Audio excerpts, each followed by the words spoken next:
Here I have VIVO IQOO U3, and today I'm going to show you how to transfer files from internal storage to SD card on this device.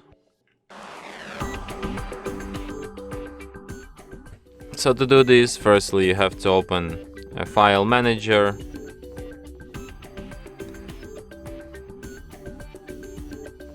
So you can transfer, for example, downloads, images, videos, audios, documents, and apps.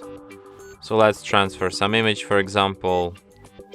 So let's pick this one, and this one. Okay. And then tap on three dots here. Select if you want to move it or if you want to copy it. So let's copy these images. Then select SD card. Select the folder where you want to copy them. Could be pictures.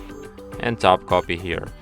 And after that, these images will appear not only on your device, but also on your SD card. So yeah. And that's it. Thanks for watching. If you find this tutorial useful, don't forget to hit that like button and subscribe to our channel.